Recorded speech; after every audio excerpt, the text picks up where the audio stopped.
여러분 안녕하십니까? 누리 PD 김준입니다. 자, 윤석열 대통령의 계엄령이 알려졌을 때요. 그야말로 엄청난 센세이션이 이제 펼쳐졌죠. 발칵 난리 났다 이제 이 상황이었는데요. 여기서 이제 다른 것보다도요. 한동훈의 이제 반응이 정말 흥미롭습니다. 한동훈은 처음에 이 계엄령이 터졌을 때요. 바로 나왔던 게 "국민과 함께 계엄령을 저지하겠다." 이거였었거든요. 그러면서 부랴부랴 국회로 달려갔고 이재명과 손을 잡았습니다. 그래 국회의원도 아니면서 본회의장에 들어갔고요. 사실상 인제 그 "계엄령 해제를 주도했던 인물 중에 한 명이다." 이렇게 인제 볼 수도 있습니다. 그때 인제 십수명이 또 이제 국민의힘 당적을 갖고 있는 의원들이 또 그 현장에 갔었죠. 이게 당시 인제 모든 언론이 대통령이 엄청난 그 국가적 어떤 변란을 초래했다.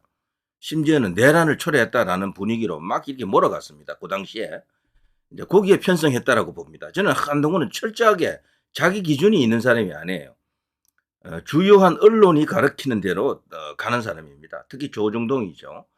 조선중앙동화가 어떻게 나오는지 딱 보고 인제 "그 원하는 대로 움직였다."라고 저는 100% 확신합니다, 대부분. 그리고 인제 TV조선 채널A, JTBC 같은 이런 보수 매체들이죠. 그리고 또 좌파 언론으로 불리는 한경호, 한길의 경향, 오마이 같은 것도 상당히 의식하는 것으로 보입니다. 그래서 보수 정치인으로 보기 힘들어요, 솔직히. 말로는 보수 인척 연설을 할 수 있을지 몰라도 실제 자기 속에 들어앉아 있는 것은 보수와는 거리가 멀다. 그래 한동훈과 함께 이제 이 국민의힘을 어떤 그 정당으로서 어떤 기능을 하자면요.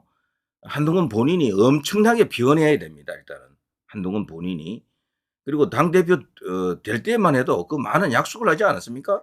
윤석열 대통령을 그 누구보다도 자신이 잘 지킬 수 있다라고 했던 것 같고 "제가 윤석열 대통령을 지키겠습니다."라고 분명히 했거든요. 근데 제가 볼 때는 한동훈은 대통령을 지키려고 요만큼의 노력도 안 했어요.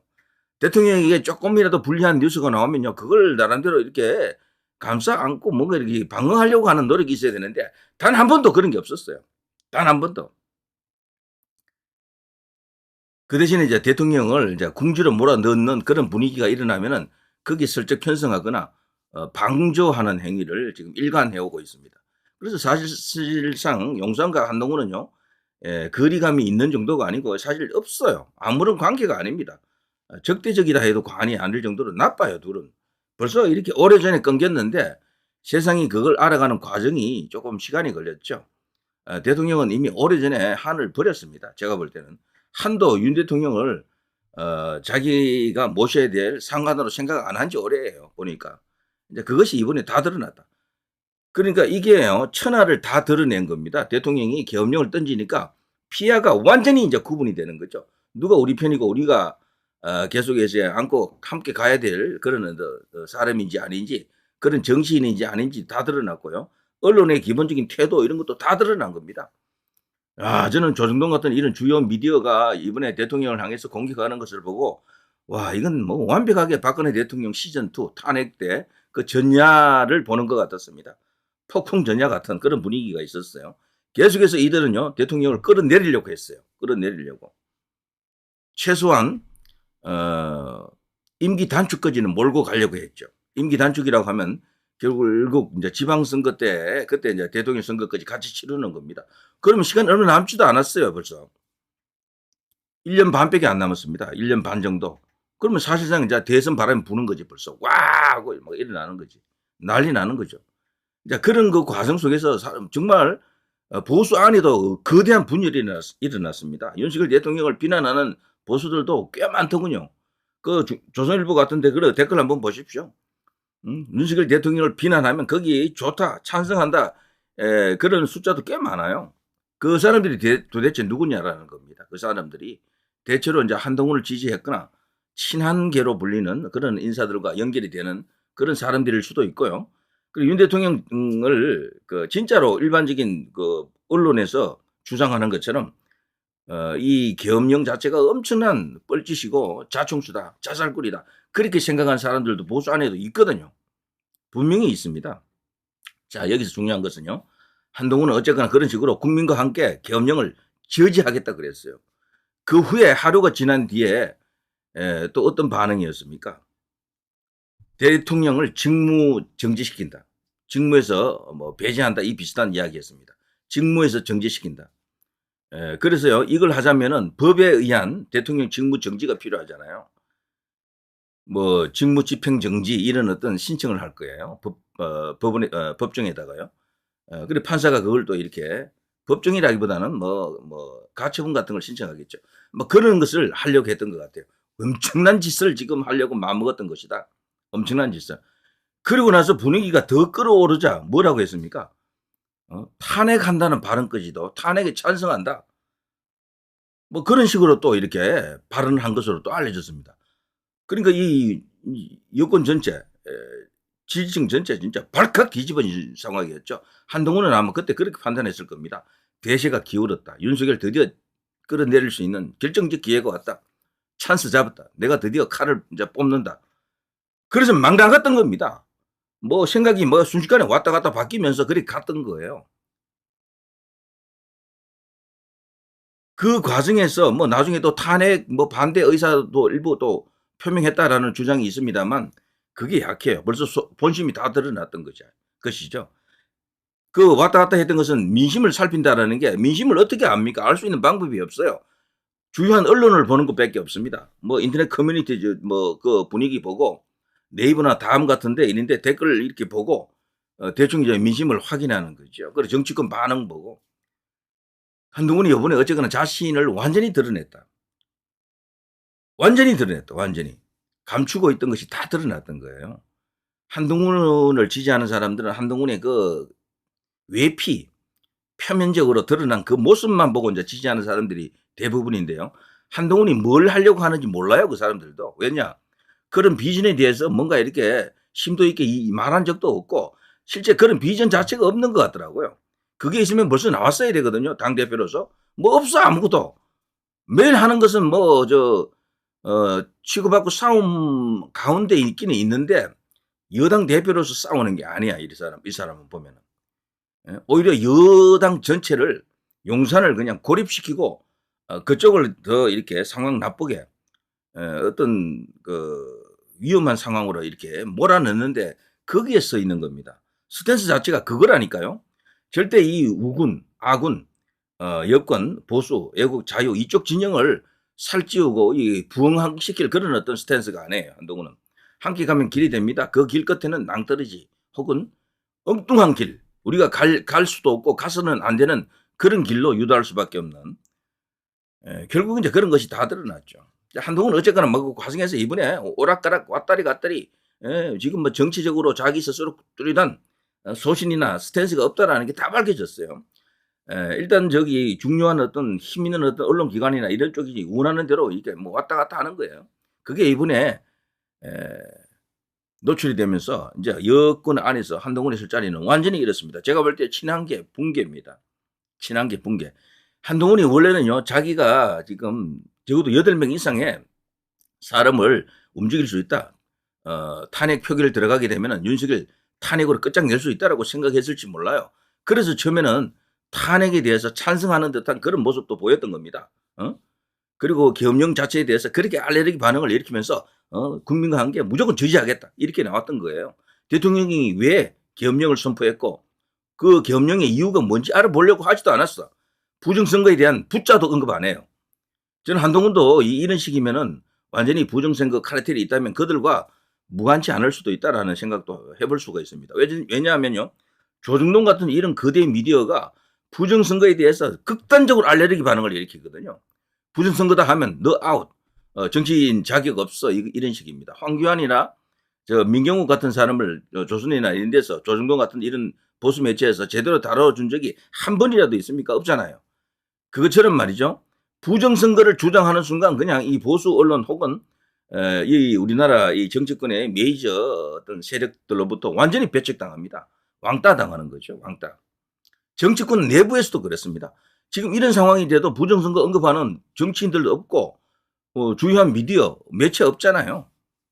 한동훈도 그들과 같다라고 보면 됩니다. 그들과 같은 입장이다. 때문에 윤석열 대통령이 하고자 했던 4.10 부정선거를 드러낸다. 4.15는 이미 오래전에 그 모든 자료가 다 파기돼 가지고 없을 것 같아요. 제 생각에는. 뭐 없다는 주장도 있고요. 그래서 4.10 지난 총선을 완전히 까디 뒤집기 위한 뭐 그의 대승부수였다. 일단 그렇게 보는 게 맞고요. 사실 이런 계엄령은 있을 수가 없어요. 뭐 다른 것도 아닌 선관위로 몰려간다. 응? 계엄군들이 선관위로 와 몰려갔다. 이게 무슨 뜻이겠습니까? 확신하는 겁니다. 용산에서는 이미 모든 자료를 다 벌써 파악하고 있을 겁니다. 이미 오래전부터 말이죠. 국정원도 선거관리위원회 한번 조사를 했습니다. 그때 약간의 포렌식이 있었던 것 같고요. 그때 벌써 약간의 정황 증거, 간접적일 수도 있고 직접적일 수도 있는 어떤 증거를 수집했다라고 보여지고요. 그리고 대통령 스스로도 오래전에 했던 말이 있습니다. 이준석이가 대표일 때 그런 말을 했다 그러죠. 이준석 스스로 그런 말 하더군요. 그러니까 윤석열 대통령이 이제 중앙지검장을 거치고 검찰총장을 이제 끝으로 나와가지고 이제 정치인으로 이제 변신했을 때 이준석과 어느 순간 만나가지고요 이런 말을 했다는 겁니다. 대표님, 제가 인천지검에 있을 때, 인천지검에서 이제 이러고 넘어왔었잖아요. 인천지검에 있을 때 승관이 얘네들 한번 털려고 했었어요. 승관이 얘네들 한번 탈탈 털려고 했었습니다. 그런 말을 했었어요. 윤석열 대통령이. 그걸 말하면서 이준석이가 부정선거 이야기를 하더라고요. 윤석열은 저 음모론자다. 부정선거가 있는 걸로 진짜로 믿는 그런 대통령일 수도 있다. 너무도 위험하다. 저지시켜야 된다. 그런 이야기겠죠. 그러면서 윤석열 대통령이 지금 이걸 하는 것은 계엄령을 발동시켜가지고 정말 엉뚱하게도 선관위를 치는 것은 이 선관위를 통해 가지고 이 선관위 조사를 통해서 음모론으로 이제 그동안 치부되던 이 부정선거, 거대한 부정선거를 진짜인 것처럼 믿게 하려고 조작을 시도하고 있다. 조작. 만일에 정부에서 어떤 발표가 나온다면은 부정선거가 있었다라는 식으로 어떤 발표가 나온다 그러면요. 그것은 진짜 부정선거가 있었다라는 것보다도 조작한 결과가 나올 것이다. 저들 조작 세력들이 오히려 조작이라고 몰아붙일 것이다. 이렇게 지금 말하더라고요. 이준석이가. 자, 이걸 보면요. 윤석열 대통령은 이미 인천지검에 있을 때도 벌써 부정선거 냄새를 맡았다라는 거잖아요. 어느 정도 알았다라는 것을 알 수가 있습니다. 엄청난 이야기입니다. 이거 엄청난 이야기. 그런 윤석열 대통령이 검찰 출신인데 그것도 특수통 검사인데 그냥 뭐 아무 준비 없이 쳤겠어요? 지금 보면 우리 언론사 기사만 보게 되면은 그냥 형편없이 그냥 계엄령 그냥 제대로 힘도 써보지 못하고 그냥 끝난 것처럼 보이게 되어 있습니다. 그렇지 않습니다. 제가 볼 때는. 진짜 진검승부 계엄령 했으면요. 그게 성공과 실패에 따라 가지고 대통령의 목이 진짜 날아갈 수도 있는 그런 사건이 돼버립니다. 자칫하면. 그야말로 목숨을 걸어야 되는 사건이 되고요. 거기에 연루된 모든 어떤 대통령 주변의 그 공무원들도 크게 다치게 됩니다. 그야말로 조선시대에 무호갑자, 김여얼사 같은 그런 대사화 같은 게 터집니다. 대정변이 터진다고요. 대통령 그걸 원했던 게 아니에요. 짧게 계엄령이라고 하는 그 임팩트 효과만 딱 던지고 실제 취하는 것은 부정선거를 드러내기 위한 것이었다. 실제 그래서 부정선거 이슈가 조금 언급이 됐습니다. 언론에서도 부정선거 이야기를 하더라고. YTN도 하고 SBS도 하고 연합뉴스도 조금 다뤘던 것 같아요.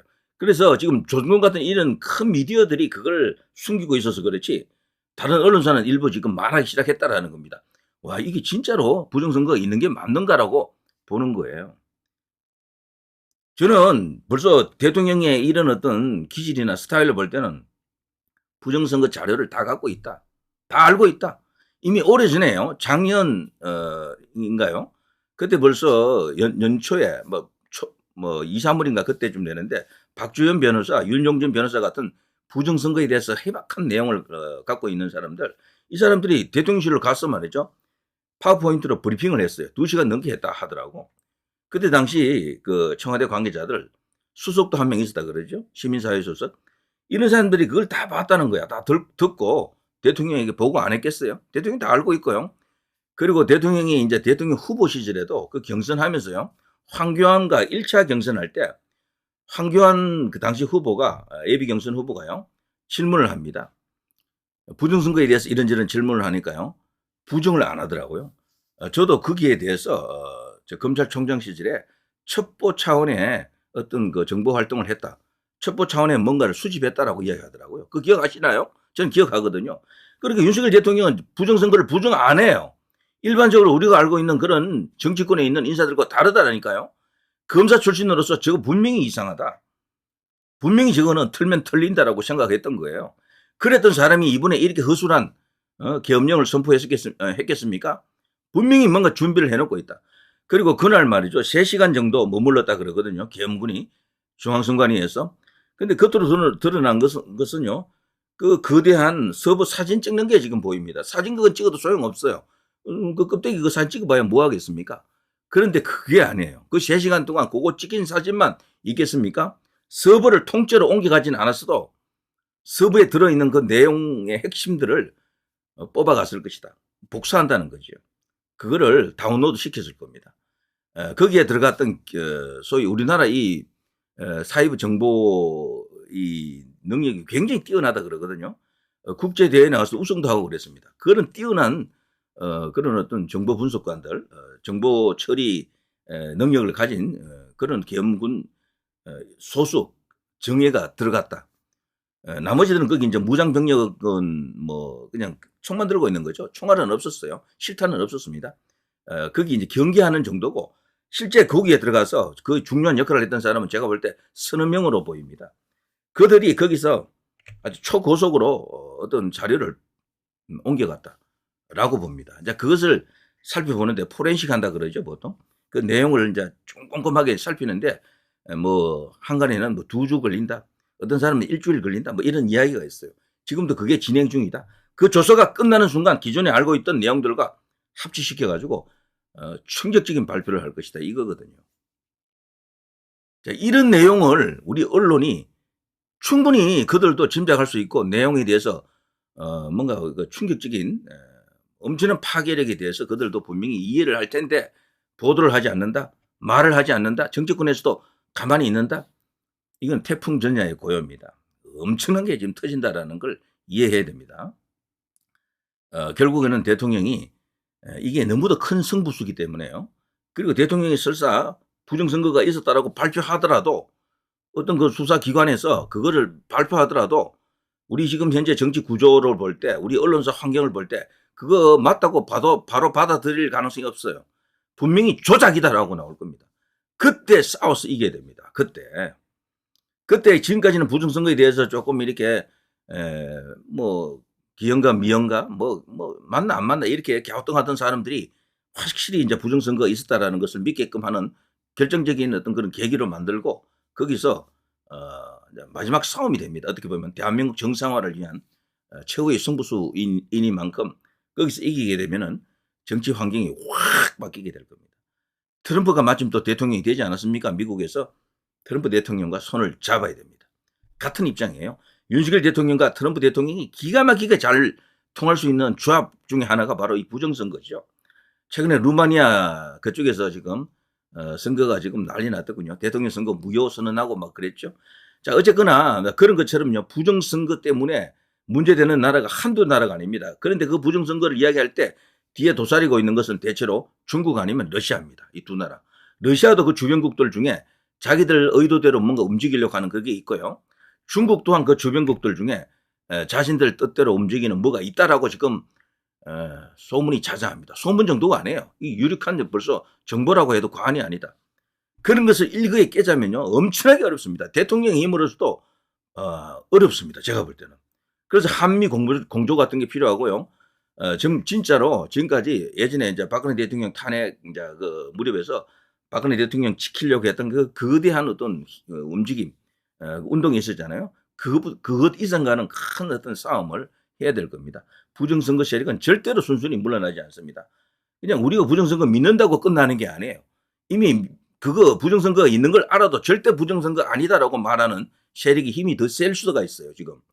무조건 윤 대통령을 오히려 조작했다라면서 진짜 그 자체를 내란으로 몰아가면서 내란 수괴죄를 적용할 가능성이 큽니다. 그래서 윤 대통령을 지키는 세력과 지키지 않는 세력 간에 거대한 전쟁이 일어나는 거죠. 자, 이럴 때 한동훈은 과연 윤 대통령을 지키는 세력일까? 천만의 말씀입니다. 여기서 말하는 윤 대통령은 단순한 사람이 아니에요. 대한민국 그 자체와 거의 이제 동일시된다. 그 뒤에 이제 박근혜 대통령, 이명박 대통령도 같이 함께 할 수 있는 그 거대한 대한민국 본진 세력이다 이렇게 봐야죠. 자, 이 정도로 이번에 이 사안은요 보통 일이 아닙니다. 한동훈은 그 속에서 자신의 위상, 자신의 그 스탠스, 자신의 속 정체성이 여지없이 드러난 것이다. 너무도 위험한 인물이다라고 볼 수밖에 없습니다. 대통령이 왜 저런 거대한 승부수를 어떻게 보면 어처구니 없는 허술한 상태로 했을까? 그거는 계엄이 진짜 계엄이 아니에요. 오직 하나 부정선거를 드러내기 위한 고욕책이었다. 이런 거죠. 자, 누리 PD 김준희였습니다.